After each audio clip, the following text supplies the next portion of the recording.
దగ్గరికి దరిదాపుకి రావు అన్నట్లుగా ఉన్నాయి.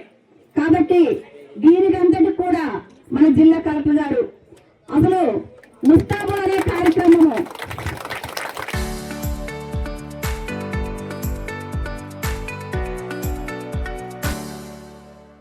ఇది మన మన్యం జిల్లాలోనే ఫస్ట్ మొదలు పెట్టారు. ఇది రాష్ట్ర వ్యాప్తంగా మన సీఎం గారు కూడా చంద్రబాబు నాయుడు గారు కూడా మన కలెక్టర్ గారికి చాలా అభినందించారు. ఎందుకంటే మన గ్రామం మన ఇల్లు అనే విధంగా చక్కగా తీర్చిదిద్దుకునే విధంగా మనం అన్ని కూడా చేయడం జరిగింది. మరి దీన్ని అందంగా తీర్చిదిద్దుకోవడం, ఇంత శుభ్రంగా తీర్చిదిద్దడం, అదేవిధంగా ప్రత్యేకించి స్కూల్ని అంగన్వాడీ సెంటర్ని కూడా చాలా చక్కగా తీర్చిదిద్దారు. మీ అందరికీ కూడా అభినందనలు తెలియజేస్తున్నాను. అంగన్వాడీ సెంటర్ కూడా జిల్లాలో రాష్ట్రంలో మొట్టమొదటిసారిగా స్కూల్ ముస్తాబు కార్యక్రమం చేసినటువంటి ఘనత మీ గ్రామానికి దక్కడం మీ అందరికీ కూడా అభినందనలు తెలియజేయాల్సినటువంటి అవసరం ఉంది. అదేవిధంగా అంగన్వాడీ ముస్తాబు కూడా మొట్టమొదటి గ్రామం మీ గ్రామమే. ఇది కూడా చరిత్రలో ఉంటుంది.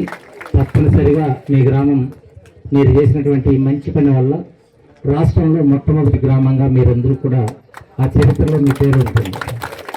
మలేరియా రిస్క్ ప్రోన్ విలేజ్ కింద నోటిఫై అయ్యింది.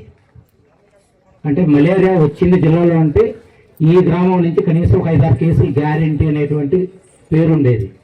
కానీ ఈ సంవత్సరం గత 5 నెలలుగా నేను వచ్చినప్పటి నుంచి ఈ గ్రామం నుంచి ఒక్క కేసు కూడా రాలేదు. ఇది చాలా పెద్ద రికార్డ్, అది మామూలు విషయం కాదు. మలేరియా మిమ్మల్ని చూసి భయపడే విధంగా మీరు చేశారంటే మీరు చాలా గొప్ప వాళ్ళు. ముస్తాబ్ అంటే పౌడర్ కొట్టుకోవడం కాదు, ఆరోగ్యంగా ఉండడం.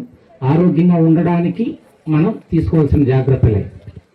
శుభ్రంగా ఉండడం మనం ఒక్కరే కాదు, మన ఇల్లు ఫ్యామిలీ ముస్తాబు, మన గ్రామం ముస్తాబు, మన స్కూల్ ముస్తాబు, మన అంగన్వాడీ సెంటర్ మన అంగన్వాడీ ముస్తాబు. ప్రతిదీ శుభ్రంగా ఉంటే మనం అందరం కూడా మలేరియా ఉదాహరణ. మీకు ఎప్పుడు మలేరియా ఉండే ఊర్లో ఈరోజు మలేరియా లేదు అంటే ఎంత మార్పు వచ్చిందనేది అది మామూలు మార్పు కాదు, సామాజికమైన ఒక విప్లవం లాంటిది.